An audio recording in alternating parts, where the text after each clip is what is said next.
तो दोस्तों, क्योंकि रिश्तों के भी रूप बदलते हैं कि आज के एपिसोड की शुरुआत होती है वहीं से जहां बृंदा हेमंत की बात सुनकर पूरी तरह हैरान नजर आती है। वो भावुक होकर हेमंत को कहती है कि आखिर वो उससे ऐसी उम्मीद कैसे कर सकते हैं। उन्हें तो अच्छी तरह पता है कि कार्तिक यहाँ उसके लिए नहीं बल्कि प्रियंका को देखने आया था। ऐसे में उसका नाम बीच में लाना बिल्कुल भी सही नहीं है। उसको तो यकीन नहीं हो रहा कि चाचू भी ऐसी बातें सोच सकते हैं। तभी सलोनी बीच में आकर बृंदा को समझाने की कोशिश करती है। वो कहती है कि इसमें किसी के साथ गलत नहीं हुआ है। उसने खुद प्रियंका से बात की है और प्रियंका को भी इस बात का बिल्कुल बुरा नहीं लगा, इसलिए बृंदा को भी इस बात को लेकर इतना परेशान नहीं होना चाहिए। लेकिन बृंदा तुरंत सलोनी को रोकती हुई नजर आती है। वो कहती है कि अगर कोई और ऐसा कहता तो भी समझ में आता, लेकिन सलोनी को तो उसकी पूरी कहानी पता है, इसलिए कम से कम उसे तो ऐसी बातें नहीं करनी चाहिए। तभी हेमंत फिर से बृंदा को समझाने की कोशिश करता है। वो पूछता है कि आखिर असली परेशानी क्या है। जब वो और अंगद कई सालों से अलग रह रहे हैं तो फिर नई शुरुआत करने में हर्ज ही क्या है। जिंदगी अगर खुद दूसरा मौका दे रही है तो उससे मुंह नहीं मोड़ना चाहिए। वो कहता है कि कार्तिक एक अच्छा इंसान है और कम से कम एक बार उसके बारे में खुले दिल से उसको सोचना चाहिए।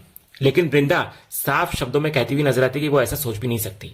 इसी बीच मुन्नी भी धीरे से बोलती है कि इस बार उसको भी हेमंत की बात सही लग रही है। इतना लंबा वक्त गुजर चुका है और अब शायद वक्त आ गया है कि वृंदा अपनी लाइफ में आगे बढ़ने के बारे में सोचे। ये सुनकर वृंदा अपने भाई नितिन की तरफ मुड़ती है और कहती है कि कम से कम वो तो सबको समझाए, क्योंकि यहाँ कोई भी उसकी बात समझने को तैयार नहीं है। तभी हेमंत दोबारा वृंदा के पास आकर बहुत शांत आवाज में कहता है कि वो उस पर कोई फैसला नहीं थोप रहा, उसको सिर्फ उसकी चिंता है, क्योंकि वो जानता है कि अकेले लाइफ बिताना कितना मुश्किल होता है। हर खुशी और हर दुख अकेले सहना आसान नहीं होता। हमेशा खुद को मजबूत दिखाना और अकेले ही टूटकर फिर संभल जाना किसी के लिए भी आसान नहीं होता। इसलिए अगर लाइफ आगे बढ़ने का मौका दे रही है तो उसको स्वीकार करने में कोई बुराई नहीं है। हेमंत की बातें सुनकर वृंदा की आंखें भर आती है। वो हेमंत से उल्टा पूछती है कि क्या सच में वो उससे ये सब कह रहे हैं। फिर वो पलटकर सवाल करती है, क्या उन्होंने खुद कभी अपनी लाइफ में आगे बढ़ने की कोशिश करी? क्या पूजा चाची के जाने के बाद उन्होंने दूसरी शादी की? अगर नहीं तो फिर वो उससे कैसे उम्मीद कर सकते हैं कि वो भी किसी और का हाथ थाम ले। तो हेमंत थोड़ा असहज होकर कहता है कि उसकी परिस्थितियां अलग थी, उसकी उम्र भी अलग है और वृंदा की उम्र अभी बहुत कम है, उसकी पूरी लाइफ अभी बाकी है।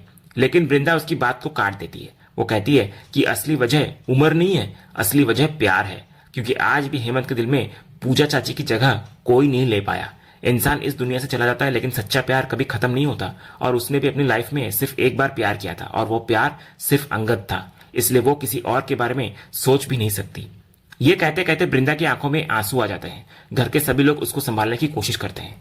उधर दूसरी तरफ टिम्सी और माधवी दूर खड़े ये सब कुछ देख रहे होते हैं। टिम्सी धीरे से माधवी को पूछती है कि उसकी मम्मी इतनी इमोशनल क्यों हो रही है। तो माधवी भी उलझन में पड़ जाती है और कहती है कि उसे खुद भी समझ नहीं आ रहा कि क्या हो रहा है। इधर हेमंत एक बार फिर वृंदा को समझाने की कोशिश करता है। वो कहता है कि लाइफ के कुछ फैसले सिर्फ दिल से नहीं लिए जाते, कई बार दिमाग की बात भी सुननी पड़ती है, और हर इंसान को एक ऐसे साथी की जरूरत होती है जो जिंदगी के हर मोड़ पर उसके साथ खड़ा रहे। इसलिए अगर भविष्य के बारे में सोचना ही है तो कार्तिक से बेहतर विकल्प शायद ही कोई होगा। वो कहता है कि कार्तिक पढ़ा लिखा है, अपने दम पर खड़ा हुआ इंसान है, उसका अपना सफल बिजनेस है और उसका पूरा परिवार बहुत अच्छे संस्कारों वाला है। सबसे बड़ी बात यह है कि उसने खुद वृंदा को पसंद किया है। इतनी कम उम्र में उसने जो मुकाम हासिल किया है वो काबिले तारीफ है। शहर के बड़े बड़े बिजनेस सर्कल में उसका नाम लिया जाता है। वो मेहनती है, अपने काम के लिए समर्पित है और एक बार जो ठान लेता है उसे पूरा करके ही दम लेता है, और यही बात उसे वृंदा जैसी बनाती है, क्योंकि दोनों अपने काम को सबसे ऊपर रखते हैं। उधर टिम्सी धीरे से माधवी के कान में कहती है कि उसे पूरा यकीन है कि घर में उसकी मम्मी की दूसरी शादी की बात चल रही है। माधवी एकदम चौंक जाती है और पूछती है ऐसा कैसे हो सकता है। इस पर टिम्सी उसका हाथ पकड़कर उसे कमरे के अंदर ले जाती है और कहती है कि अगर सच जानना है तो चल, मैं समझाती हूँ तुझे। अगले सीन में माधवी और टिम्सी दोनों अपने कमरे में बैठे बैठे इंटरनेट पर कार्तिक पटेल के बारे में पूरी जानकारी निकालने में लगी हुई होती है। दोनों उसकी प्रोफाइल, बिजनेस और बाकी सारी डिटेल्स देख रही होती है। तभी टिम्सी उसकी तस्वीर को देखकर मजाकिया अंदाज में कहती है कि उम्र चाहे थोड़ी ज्यादा हो लेकिन दिखने में तो काफी हैंडसम है ये। इस पर माधवी कहती है कि उसे उसके लुक्स से कोई मतलब नहीं है, बस उनका प्लान सफल हो जाना चाहिए। इसी बीच टिम्सी के एक दोस्त का फोन आता है। कुछ देर बात करने के बाद वो खुशी से उछल पड़ती है और कहती है कि उसको कार्तिक का मोबाइल नंबर मिल गया है। माधवी हैरानी से पूछती है कि इतनी जल्दी नंबर कैसे मिल गया। तो टिम्सी मुस्कुराते हुए कहती है कि उसके कॉन्टैक्ट्स बहुत काम आते हैं और जरूरत पड़ने पर कोई भी जानकारी निकलवाना उसके लिए मुश्किल नहीं है। इतना कहते ही वो बिना एक पल गवाए कार्तिक का नंबर डायल करती है। उधर कार्तिक फोन रिसीव करता है, लेकिन जैसे ही कॉल कनेक्ट होती है टिम्सी तुरंत फोन माधवी को पकड़ा देती है और उससे बात करने के लिए कहती है। माधवी पहले तो साफ मना करती है, उसे समझ नहीं आता कि वो क्या बोले, लेकिन टिम्सी बार बार उसको इशारे से बोलने के लिए कुछ कहती है। आखिरकार माधवी हिम्मत करके सबसे पहला सवाल पूछती है कि क्या उन्हें स्मोकिंग की आदत है। फिर तुरंत दूसरा सवाल करती है, क्या वो शराब पीते हैं। उधर कार्तिक एकदम चौंक जाता है। वो पूछता है कि आखिर फोन पर कौन है और उससे इस तरह के सवाल क्यों किए जा रहे हैं। लेकिन माधवी उसकी बात का जवाब देने के बजाय कहती है कि पहले सवालों का जवाब दीजिए। तो कार्तिक शांत होकर बोलता है कि वो स्मोकिंग बिल्कुल नहीं करता। ये सुनते ही माधवी राहत की सांस लेते हुए कहती है कि बहुत अच्छा है, क्योंकि उनकी फैमिली में ऐसी आदतों को बिल्कुल पसंद नहीं किया जाता। फिर वो दूसरा सवाल दोहराती है कि वो ड्रिंक करते हैं क्या। तो कार्तिक कहता है कि वो कभी कभी ओकेजनली कर लेता है ड्रिंक। तो समायरा तुरंत कहती है कि ये आदत भी छोड़नी पड़ेगी, क्योंकि उनके घर में ऐसी चीजों की कोई जगह नहीं है। तो कार्तिक अब और ज्यादा हैरान होता हुआ नजर आता है। वो मुस्कुराकर पूछता है कि आखिर ये सब क्या हो रहा है, कम से कम इतना तो बता दीजिए कि बात कौन कर रहा है। लेकिन माधवी फिर एक नया सवाल दाग देती है। वो पूछती है कि वो सुबह कितने बजे उठते हैं, क्या उन्हें खाना बनाना आता है और क्या वो अपने करीबियों को सरप्राइज देना जानते हैं। अब कार्तिक भी मुस्कुराने लगता है। वो कहता है कि जितने भी सवाल अब तक पूछे गए हैं उन सबका जवाब वो एक साथ देता है। वो कहता है ज्यादातर बातों में कोई दिक्कत नहीं है, बस एक कमी जरूर है कि सरप्राइज प्लान करने में वो थोड़ा कमजोर है। उधर माधवी और टिम्सी अभी आगे कुछ और पूछने ही वाली होती है कि तभी अचानक कमरे का दरवाजा खुलता है। बृंदा अंदर आ जाती है। उसको देखते ही दोनों घबरा जाती हैं और एक दूसरे का चेहरा देखने लगती हैं। लेकिन दूसरी तरफ फोन अब भी चालू होता है। कार्तिक सारी आवाजें सुन चुका होता है और उसको अंदाजा हो जाता है कि कॉल वीरानी हाउस से ही आई है। इधर वृंदा दोनों को देखकर पूछती है कि इतनी रात तक जागकर आखिर क्या चल रहा है। तो दोनों घबराकर कोई जवाब नहीं दे पाती। वृंदा की नजर सीधे मोबाइल पर जाती है, तो वो दोनों का मोबाइल ले लेती है और फिर फोन लेते हुए वृंदा दोनों को घूर कर देखती है और मजाक में कहती है कि लगता है अब इन दोनों की भी जल्दी शादी करवानी पड़ेगी। इसके बाद वो टिम्सी को कहती है कि अब बहुत हो गया, वो जाकर अपने कमरे में सो जाए। टिम्सी भी बिना कुछ बोले धीरे धीरे वहां से निकल जाती है। अगली सुबह वृंदा अपने कमरे में बैठी लैपटॉप पर ऑफिस का काम कर रही होती है। वो लगातार मीटिंग की तैयारी में लगी होती है। उधर कमरे के बाहर टिम्सी और माधवी चुपके से खड़ी होकर अंदर झांक रही होती है। तभी टिम्सी धीरे से माधवी को आगे धक्का देती है और कहती है कि आज किसी भी तरह उसको पता करना होगा कि वृंदा के मन में दूसरी शादी को लेकर आखिर चल क्या रहा है। मजबूरी में माधवी कमरे के अंदर आ जाती है। उसको देखते ही वृंदा को लगता है कि वो अपना मोबाइल लेने आई है, इसलिए वो बिना कुछ पूछे पहले ही कह देती है कि फोन वापस नहीं मिलेगा, क्योंकि घर का नियम वही है कि मोबाइल सिर्फ वीकेंड पर मिलेगा। माधवी मुस्कुराकर बोलती है कि उसे फोन नहीं चाहिए, आज वो किसी और बात के लिए आई है। ये सुनकर वृंदा और भी थोड़ा हैरान नजर आती है। वो मजाक करते हुए कहती है कि आज तो बड़ा चमत्कार हो गया, रोज तो उसी बच्चों के पीछे भागना पड़ता है कि आकर थोड़ी देर बैठकर बातें करे, लेकिन आज खुद उसकी बेटी उससे बात करने आई है। फिर वो कहती है कि जल्दी बताए क्या बात है, क्योंकि उसे थोड़ी देर में मीटिंग के लिए निकलना भी है। उधर दरवाजे के बाहर खड़ी टिम्सी लगातार इशारों में माधवी को असली मुद्दे पर आने के लिए कहती रहती है, लेकिन माधवी सीधे सवाल पूछने की हिम्मत नहीं जुटा पाती। वो बात को घुमाते हुए पूछती है कि इंसान की जिंदगी में सबसे जरूरी चीज आखिर क्या होती है। वृंदा बिना देर किए जवाब देती है कि फिलहाल उसके लिए सबसे जरूरी चीज सिर्फ पढ़ाई है।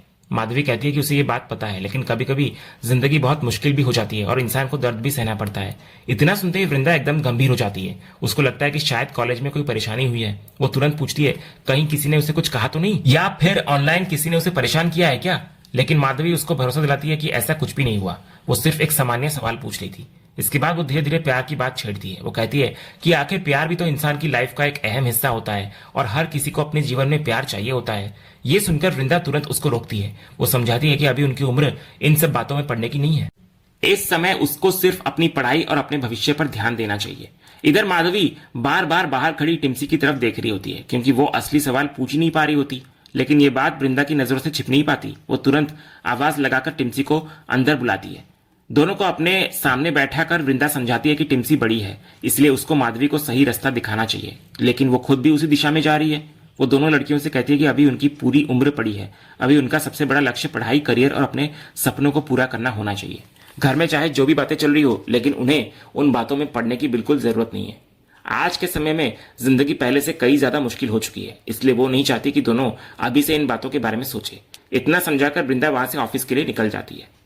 दूसरी तरफ देव अपने कमरे में सलोनी से बात कर रहा होता है। वो कहता है कि उसको समझ नहीं आता कि वृंदा दूसरी शादी के लिए आखिर तैयार क्यों नहीं हो रही। सलोनी उससे पूछती है कि उसे इससे इतनी परेशानी क्यों है। तब देव अपने मन की असली बात कहता हुआ नजर आता है। वो कहता है कि अगर वृंदा की शादी हो जाती है तो वो इस घर और इस बिजनेस से दूर चली जाएगी और उसके बाद पूरे बिजनेस की कमान उसके हाथ में आ जाएगी।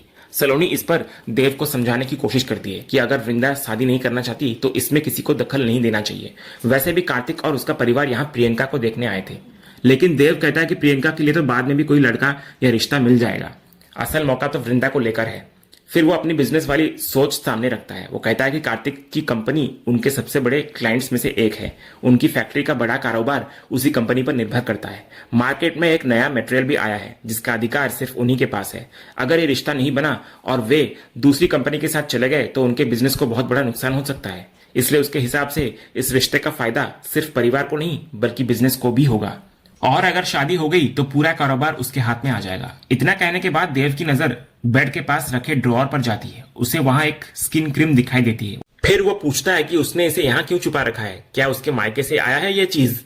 फिर वो ताना कसता है कि वहां से तो छोटी सी चीज मंगवाने में भी इतना समय लग जाता है। इसके बाद वो साफ शब्दों में सलोनी को कहता है कि उसे जैसे भी हो बृंदा और कार्तिक को एक साथ लाने की कोशिश करनी ही पड़ेगी, क्योंकि उसके लिए ये सिर्फ शादी का मामला नहीं बल्कि पूरे बिजनेस का सवाल है। सलोनी उसकी बातें सुनती रहती है लेकिन कोई जवाब नहीं देती। वो सिर्फ इतना बोलती है कि नीचे नाश्ता तैयार है, अगर उसका स्किन केयर खत्म हो गया हो तो नीचे आ जाए। उधर दूसरी तरफ हेमंत वीडियो कॉल पर ऋतिक से बिजनेस की बातें कर रहा होता है। वो कहता है कि उसने कुछ जरूरी फाइल्स भेजी है उसे, जिन्हें देखकर अपनी वो राय दे।